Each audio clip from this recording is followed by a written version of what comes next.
인사청문회 준비하면서 여기저기 들어보니까 참 평판이 좋으시더군요.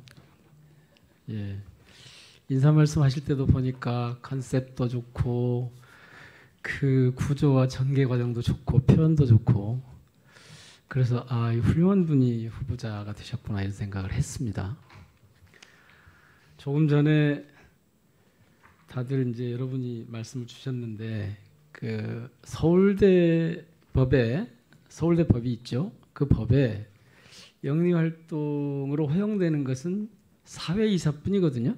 알고 계셨습니까? 대단히 송구스럽지만 제 이해는 조금 다릅니다. 하지만 위원님 말씀 주시면 제가 또 답변을 드리도록 하겠습니다. 그러니까 사립학교법을 준용하게 돼 있고 그 사립학교법에는 겸직을 금지하게 돼 있고 이런 영리 활동을 하지 못하게 돼 있는데 알고 계셨냐고 여쭙는 겁니다.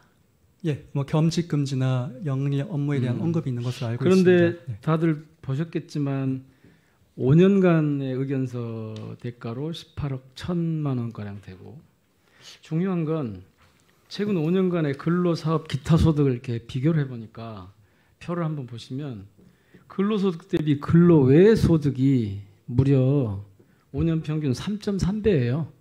2021년에는 4.2배로 나오거든요. 이거는 교수인지 변호사인지 의견서 작성을 전문으로 하는 분인지 알 수 없을 만큼 많잖아요. 다른 데서 일반적이다라고 아까 말씀을 하시던데 일반적인 것 같지 않은데요. 예, 위원님 제가 다른 분들이 어떻게 활동하는지를 전혀 알지 못하지만 위원님 말씀에 공감하고 그 지적을 받아들이겠습니다. 송구스럽게 생각합니다. 그러니까 자칫하면 이거 투잡 뛴 거 아니야? 이런 얘기 들을 수 있을 것 같은데.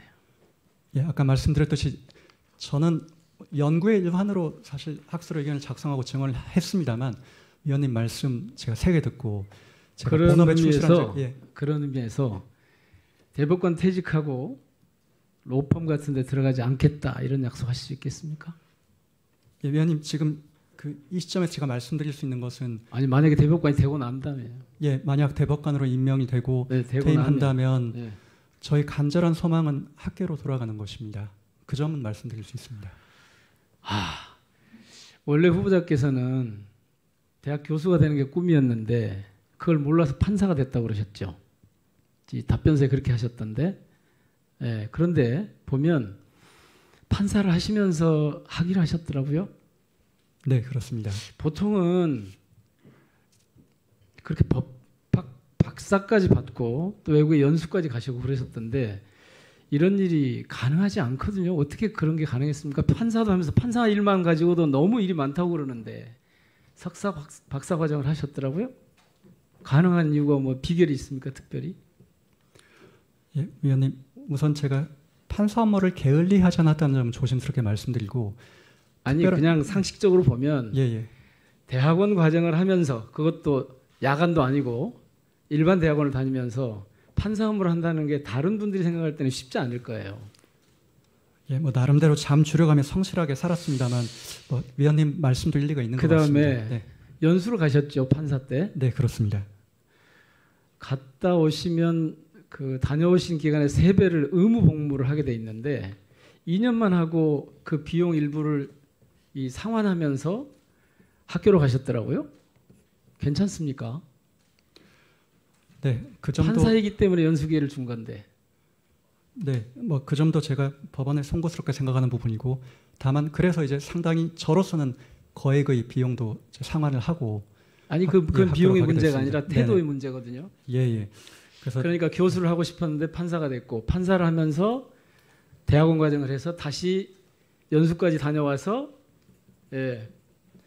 다시 교수로 갔고 그런데 지금은 교수를 하다가 다시 법관을 오시는 거예요. 만약에 이 임명을 하게 되면 대통령 임명을 하게 되면 괜찮습니까? 이렇게 넘나들면서 예, 요즘 법조 일원화가 추구하는 이상이 바로 그런 것이라고 저는 이해를 하고 있습니다만 아니 그런데 그거를 자기 편의에 따라서 늘 그렇게 자기중심적으로 해왔다. 아까 그 의견서에 관한 것도 그렇게 말씀을 하시던데 그러니까 되게 보면 공적인 공헌도 많이 했다 그러시는데 그 국가적 공원 사업을 이렇게 보시면 출석률이 그렇게 좋지 않아요. 자문위원회 이런 데 뭐 8번 출석해야 되는데 3번밖에 안 하셨다거나 뭐 5번 출석해야 되는데 3번밖에 안 하셨다거나 이런 식으로. 그리 좋지 않더라고요. 별로 답변서 주신 것을 보니까. 제가 알기에는 전혀 그렇지 않고 제가 위원장이기 때문에 제가 나가지 않으면 사실 회의가 진행되지 않는 상황이었던 것 같습니다. 국가지식재산위원회만 해도 17차례가 있었는데 그중에서 8번을 안 나가셨어요. 국가지식재산위원회 위원으로서는 그랬을지 모르겠습니다만 하여튼 특위위원장으로서 상당히 많은 회의를 주재했습니다. 그러니까 굉장히 성과를 많이 이룬 분인데 굉장히 자기중심적으로 이 영역을 넘나들면서 그걸 법조 이론하라고 뭐 말씀하시니까 그럴 수도 있나 싶긴 합니다만, 자, 좋습니다. 어쨌든 제가 이렇게 말씀을 드리는 건 후보자께서는 그 불법 행위의 과실 판단을 할 때 사회평균이라는 개념을 논문에도 쓰고 중요하게 여기시죠? 네, 그렇습니다. 예. 지금까지 보시면 그 답변서를 통해서 보시면 그러니까 사회평균이라고 할 만한 경험이 거의 없고 아주 일방적으로